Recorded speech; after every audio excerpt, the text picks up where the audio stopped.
फिर से मैं स्वागत करता हूँ मोटिवेशन वाला @दिगंबर पे। मैं दिगंबर कुमार स्वागत करता हूँ आपका इस चैनल पे। और मैं पूरी कोशिश करूँ जो आपको अच्छे से एक्सप्लेन करूँ और अच्छे से आपको समझ में आए। अब हम बात कर रहे हैं क्लास 8 के एसएसटी बुक, जिसमें कि पहला जो है ज्योग्राफी के अंतर्गत आता है और उस ज्योग्राफी का ये तीसरा चैप्टर का है। और ये तीसरा चैप्टर में जो आप देख रहे हैं इसमें आपका आता है रिसोर्सेज में। इसमें हम लोग ये जानेंगे natural vegetation and wild life के बारे में। सो हम लोग शुरू करते हैं। अगर आपको किसी और टॉपिक पे भी वीडियो चाहिए तो आप हमको बता सकते हैं मैसेज कमेंट बॉक्स में। मेरा नंबर भी आपको डिस्क्रिप्शन बॉक्स में मिल जाएगा, सो वहाँ से आप बता सकते हैं। इसमें हम लोग क्या जानेंगे, देखो importance of natural vegetation and wild life. दूसरा फिर जानेंगे कि फैक्टर अफेक्टिंग नेचुरल वेजिटेशन, क्या क्या फैक्टर्स जो है अफेक्ट करता है उस वेजिटेशन को। फिर हम लोग जानेंगे बाबू classification of a natural vegetation, उसका क्लासिफिकेशन कितने वर्गों में किया गया, कैसे कैसे किया गया। फिर हम बच्चे जानेंगे कि natural vegetation in India, India में नेचुरल वेजिटेशन का क्या रहा है, हम वो देखेंगे। फिर आपका कंजर्वेशन, अब हर चीज़ है देखो कि कंजर्वेशन भी, conservation of a natural vegetation, हम लोग इसका कंजर्वेशन भी। फिर आपका डिस्ट्रीब्यूशन ऑफ वाइल्ड लाइफ, और फिर वाइल्ड लाइफ का भी हम लोग कंजर्वेशन करके देखेंगे।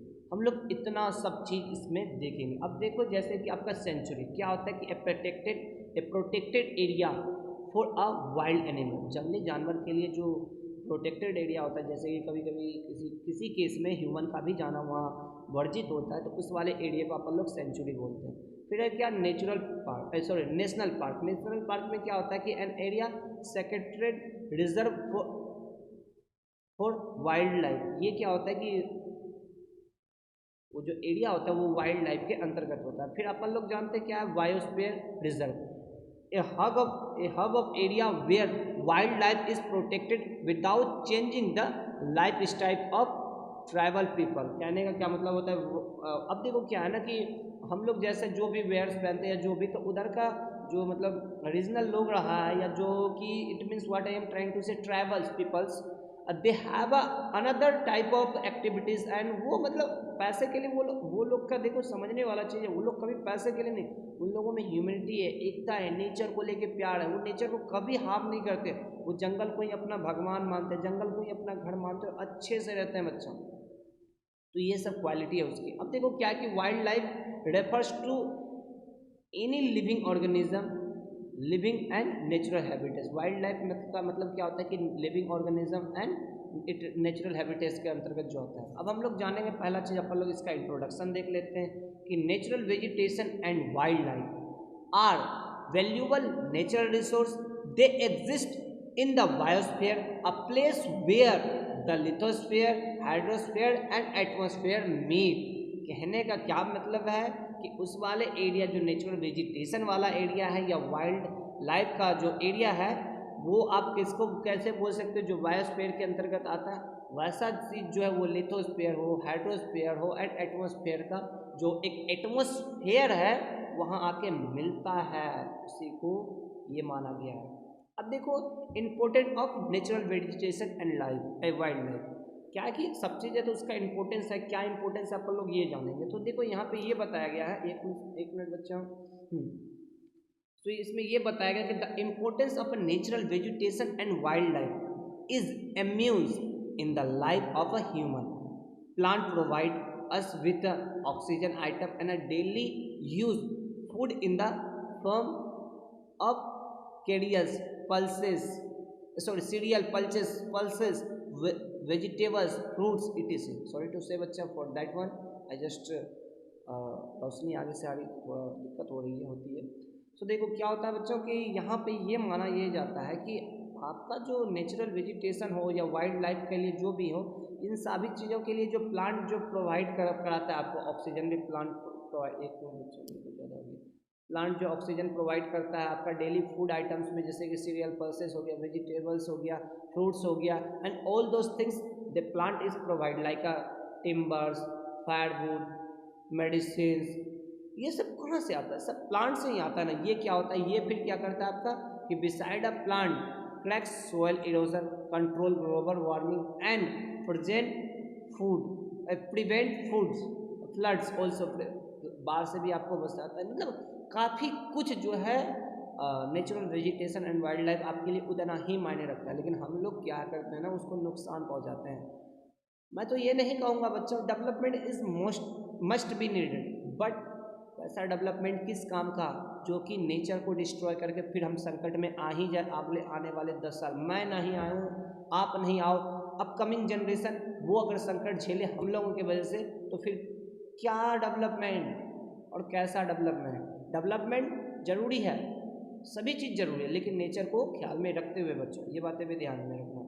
सो देखो they also support the livelihood of a number of tribal communities। ये क्या कर सकता है, लाइवलीहुड को जो है ना आपका जो सपोर्ट करता है वहाँ का ट्राइबल कम्युनिटीज़ को। फॉरेस्ट देखो कितना forest and natural it's forest also provide a home for a wild life. अब क्या करता है, वाइल्ड लाइफ जितना भी होता है, जो भी जंगल में रहने वाले जो भी जीव हैं उन सभी के लिए ये घर है। देखो why should we have the rainforest, ये एक केस स्टडी है, इसको आप लोग पढ़ो, मैं इसको आपको नहीं बताऊंगा बच्चों, इसको आपको अपने से पढ़ना है। अब देखो क्या है कि हम यहाँ से ये देखते हैं, अपन लोग ये देखते हैं कि ये क्या है।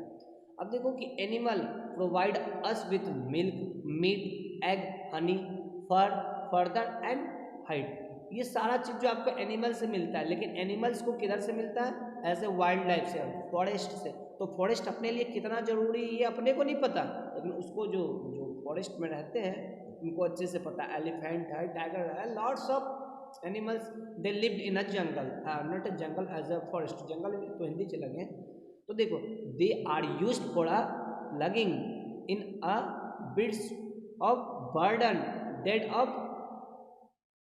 Dashing in a plant and animal provide humus to make up a soil fertile. कहने का क्या मतलब है कि जंगल में रहने वाले जो भी जानवर हैं जो कभी कि डेड भी हो जाता है उनका, या वो सर गल के फिर से जो है सोयल को किस तरफ लाए। आपने देखा होगा कि वो क्या बोलते हैं अपन लोग उसको, हम लोग पढ़े हुए थे ना, अर्थवॉर्म, ये कैसे बनता है, ये इन्हीं सब चीज़ों से छोटे छोटे कीड़े जो उसको फर्टाइल बनाती है, ये सारा चीज़ जो है जंगल में काम करता है। अब देखो animal help in a maintaining the balance in the ecosystem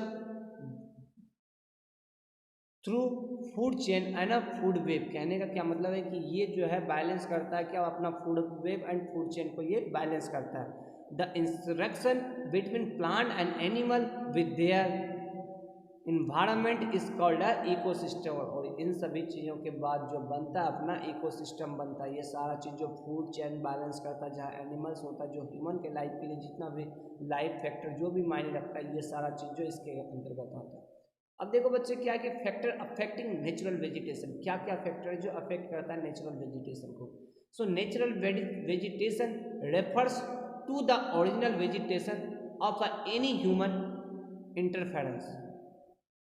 natural vegetation जो है क्या करता है, आपका original vegetation of any human interference. क्या मतलब अपन लोग इसको जब इंटरफेरेंस करता है तो ये इसके हिसाब से। So the growth of natural vegetation depends of a climate factor. कहने का क्या मतलब है कि क्लाइमेट भी जरूरी है, उसके लिए कितना टेम्परेचर लगेगा, क्या लगेगा, ये सारा चीज़ भी बच्चे इसके लिए बैलेंस करना जरूरी है। क्लाइमेट फैक्टर हो गया, टेम्परेचर हो गया, मॉइस्चर हो गया, they requires a sunlight, water, nitrates हो गया टू ग्रो, कहने बहुत न्यूट्रिएंट्स टू ग्रो, बहुत सारी चीज़ें हैं जो बैलेंस करते हैं। इन सभी चीज़ों के मिलने के बाद ही इनको ये सब चीज़ मिलता है। सो देखो there are is wide variety of a natural vegetation, अलग अलग वैरायटी का नेचुरल वेजिटेशन है। Because the factor influencing the growth of plant various place to place. कहने का मतलब है कि इन सभी चीज़ों के बाद जो है प्लांट का जो ग्रोथिंग होता है वो अलग अलग जैसे होता है। जैसे कि आप यहाँ देख सकते हो क्या होता है, relief of the land, climate, temperature and moisture, human factor, economic development of a region, ये सारी चीज़ इसके अंतर्गत ही बच्चे आता है। अब देखो क्या है ना, अपन लोग सारा सब काम तो कर लिया कि अब क्लासिफिकेशन भी कर लेते हैं कि natural vegetation can be classified into a forest, grassland, sir ये इसका मुझे नहीं पता, हर्ब्स, डेजर्ट हो गया, फिर आपका टुंड्रा वेजिटेशन, अलग अलग प्रकार का वेजिटेशन है फॉरेस्ट। अपन लोग पहले शुरुआत करते हैं किससे, फॉरेस्ट से। तो forest can be describe as a cluster of a tree grow close together, बहुत सारा पेड़ एक साथ जहाँ होते हैं उसको ये लोग फॉरेस्ट बोलते हैं। Sometime the tree grow so close together that their tops from a canopy from which even a sunlight can not present. वो जो पेड़ का पत्ता का जो कैनोपी डेंसिटी होता है वो इतना मतलब होता है एकदम छत के जैसा बन जाता है, उधर से सनलाइट क्या होता है नीचे वाले पे नहीं पड़ता है। ये फॉरेस्ट का वो कमाल होता है। Forest grow in a hot and humid climate, और फॉरेस्ट का जो ग्रो होता है वो कहाँ होता है? Hot and humid climate, and are not found in a very cold region. और ये क्या होता है? आपको कोल्ड रीजन में फॉरेस्ट नहीं देखने को मिलेगा, क्योंकि कोल्ड होगा तो सोचो ना सारा पौधा उतना अच्छे से ग्रो नहीं कर पाएगा, तो इसके लिए ह्यूमस क्लाइमेट चाहिए। तो इट मीन्स क्या होगा? ये इक्वेटर वाले रीजन में ज़्यादा होगा। They can be divided up broadly in a two type of evergreen or deciduous forest. However, these broad variety have a several subgroups. ये इसके तहत आता है बच्चा। तो इस वीडियो में मैं इतना ही रखूँगा, क्योंकि रात काफ़ी हो रखी है। अभी रात का जो आपको समय दिख रहा है वहाँ देखो 9:30 हो रखी है। मुझे थोड़ा और काम करना है, थोड़ा CBSE वगैरह के लिए भी है। तो ये ऐसे CBSE का ही है और मुझे थोड़ा एज ए ऑफिशियल वर्क है, तो मैं उसको थोड़ा पूरा करूँगा। तो इसी के साथ मैं दिगंबर कुमार विदा लेता हूँ आपको। नमस्कार, जय माता दी, जय हिंद, जय भारत। मिलते हैं अगले वीडियो में, तब तक के लिए tata, bye bye, good night, see you and achieve your goal.